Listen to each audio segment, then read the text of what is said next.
Manusia berasal dari tanah dan kembali ke tanah. Nabi Adam alaihissalam adalah manusia pertama yang diciptakan Allah Subhanahu wa taala. Ya, diciptakan dari tanah liat kering dan lumpur hitam. Surah 15 Al-Hijr ayat 26-27. وَلَقَدْ خَلَقْنَا الْإِنسَانَ مِنْ صَلْصَالٍ مِنْ حَمَإٍ مَسْنُونٍ.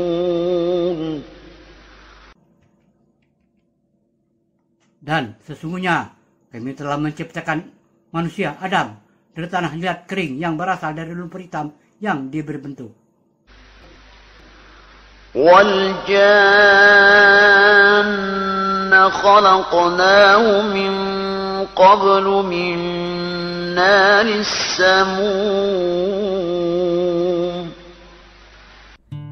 Dan kami telah menciptakan jin sebelum Adam dari api yang sangat panas.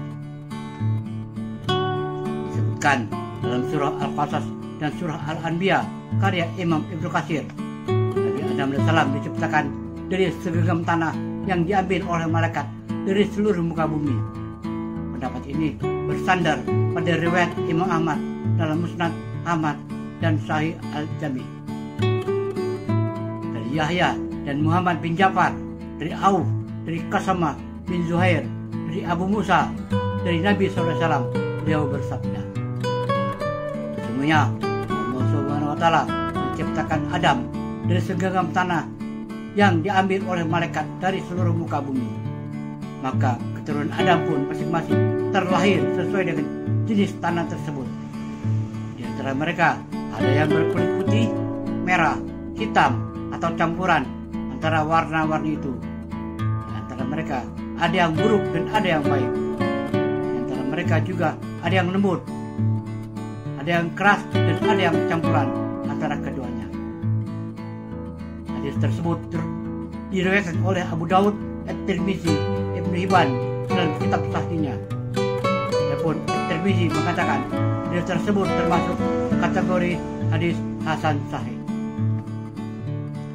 Menurut riwayat As-Su'di dari Abu Malik dan Abu Saleh, yang keduanya dari Ibnu Abbas dan dari Murrah, dari Ibnu Mas'ud, dan dari sejumlah sahabat Rasulullah SAW lainnya, malaikat yang membawa tanah dari bumi untuk menciptakan Adam alaihissalam adalah malaikat maut atau Israel.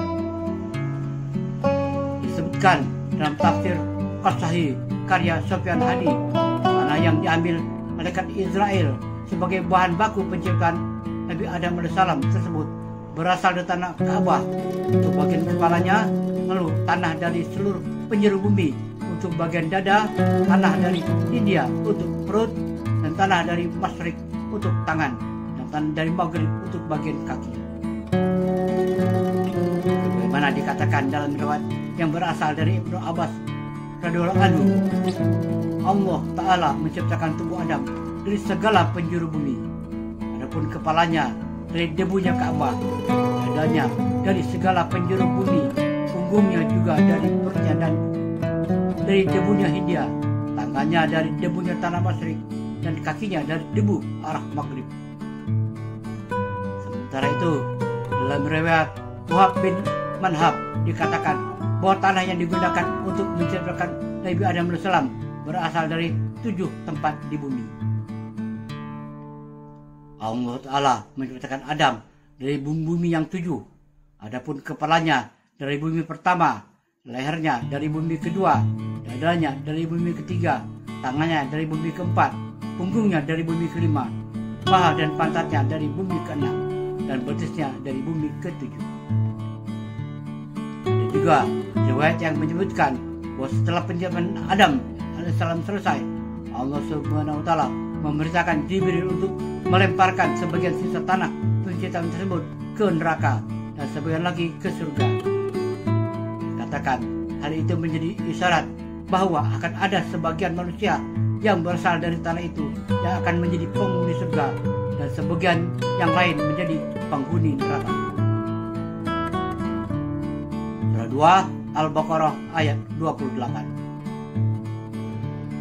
كيف تكفرون بالله وكنتم أمواتا فأحياكم ثم يميتكم ثم يحييكم ثم إليه ترجعون.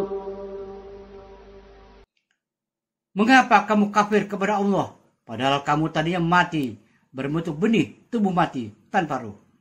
Lalu Allah menghidupkan kamu, ditiupkannya ruh. Kamu dimatikan dan dihidupkannya kembali, dibangkitkannya. Kemudian kepadanya lah kamu dikembalikan. Surah 20, Taha ayat 55. منها خلقناكم وفيها نعيدكم ومنها نخرجكم تارة أخرى. Dari bumi, tanah, itulah kami menjadikan kamu, menghidupkan manusia. Dan kepadanya, bumi, kami akan mengembalikan kamu ke dalam tanah, mematikan. Dan darinya, tanah, kami akan mengeluarkan kamu pada kali yang lain, menghidupkan generasi manusia berikutnya. Surah 71, Nuh ayat 17-18. Wallahu anbatakum minal ardi nabata thumma yu'idukum fiha wa yukhrijukum ikhraja. Dan Allah menumbuhkan kamu, menghidupkan manusia dari tanah dengan sebaik-baiknya. Kemudian Dia mengembalikan kamu ke dalam tanah, mematikan, dan mengeluarkan, menghidupkannya kamu dengan sebenar-benarnya. Surah 23 Al-Mu'minun ayat 12-16. وَلَقَدْ خَلَقْنَا الْإِنسَانَ مِنْ سُلَالَةٍ مِنْ طِينٍ ثُمَّ جَعَلْنَاهُ نُطْفَةً فِي قَرَارٍ مَكِينٍ ثُمَّ خَلَقْنَا النُّطْفَةَ عَلَقَةً فَخَلَقْنَا الْعَلَقَةَ مُضْغَةً فَخَلَقْنَا الْمُضْغَةَ عِظَامًا فَكَسَوْنَا الْعِظَامَ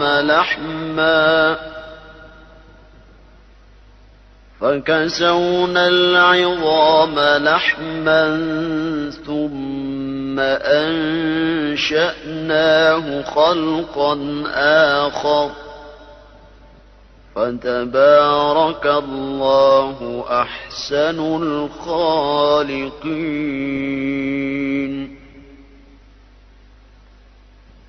ثُمَّ إِنَّكُمْ بَعْدَ ذَلِكَ لَمَيِّتُونَ ثُمَّ إِنَّكُمْ يَوْمَ الْقِيَامَةِ تُبْعَثُونَ. Dan sesungguhnya kami telah menciptakan manusia dari suatu saripati berasal dari tanah. Kemudian kami jadikan saripati itu air mani yang disimpan dalam tempat yang kokoh rahim. Kemudian air mani itu kami jadikan segumpal darah. Lalu segumpal darah itu kami jadikan segumpal daging. Dan dari segumpal daging itu kami jadikan tulang belulang. Lalu tulang belulang itu kami bungkus dengan daging. Kemudian kami jadikan dia makhluk yang berbentuk lain. Maha suci Allah, penciptaan yang paling baik. Kemudian setelah itu, sesungguhnya kamu sekalian benar-benar akan mati. Kemudian sesungguhnya kamu sekalian akan dibangkitkan dari kuburmu di hari kiamat. Hadis diriwayatkan dari Manhar bin Uqamis. Dia berkata bahwa Rasulullah SAW bersabda, apabila Allah telah menetapkan seorang hamba akan meninggal di suatu tempat, maka dia menjadikan suatu keperluan sehingga orang itu datang ke tempat itu. Atau beliau katakan suatu keperluan di tempat itu. Hadis riwayat At-Tirmizi. Imam At-Tirmizi mengeluarkan hadis tersebut dalam Sunan At-Tirmizi, Kitab Al-Qadar Rasulullah. Bab maja'ah anna an-nafsa tumutu aisubah kutiba alaha. Al-Albani mensahihkan hadis tersebut dalam Sahih Al-Jami. Abu Izzah juga meriwayatkan bahwa Rasulullah SAW bersabda, apabila Allah telah menetapkan seseorang akan meninggal di suatu negeri, maka dia menjadikan baginya suatu keperluan ke negeri itu. Atau beliau bersabda, suatu keperluan di negeri itu. Hadis riwayat At-Tirmizi. Dan ia mengatakan hadis ini hasan sahih. Dalam kitab Nawadir Al-Husul karya Al-Hakim, At-Tirmizi juga terdapat suatu riwayat yang berasal dari Abu Hurairah radhiyallahu anhu yang menegaskan bahwa tanah yang digunakan sebagai bahan penciptaan manusia adalah tanah yang sama dengan yang digunakan untuk menguburkannya. Yang mengatakan Rasulullah pernah keluar menemui kami lalu berkeliling di pelosok Madinah. Tiba-tiba beliau melihat ada kubur yang sedang digali, maka beliau menuju ke kubur itu dan akhirnya berdiri di depannya lalu bertanya, siapa kubur ini? Jawab, untuk seorang lelaki dari Habasyah. Beliau bersabda, la ilaha illallah. Dia telah digiring dari negerinya, dari langitnya sampai dikubur di tanah di mana dia diciptakan. Ibnu Mas'ud radhiyallahu anhu juga meriwayatkan dari Rasulullah SAW bahwa beliau bersabda, apabila ajal seseorang akan habis di suatu negeri, maka muncullah suatu hajat yang membuatnya melompat ke negeri itu, sehingga manakala dia telah sampai di batas ajalnya, maka Allah mencabutnya. Maka bumi akan berkata pada hari kiamat, ya Tuhanku, inilah apa yang telah engkau titipkan kepadaku. Riwayat Ibnu Majah dan disahihkan oleh Al-Albani dalam Sahih Al-Jami.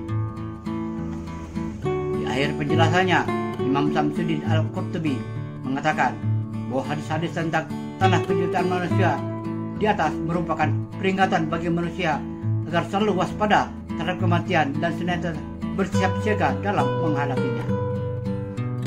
Persiapan tersebut, kata Imam Samsuddin Al-Qurtubi, berupa melakukan kegiatan sebaik-baiknya, mengembalikan barang-barang yang telah diambil secara zalim, melunasi hutang-hutangnya, melaksanakan wasiat selagi masih di negeri sendiri, terlebih ketika hendak berperang.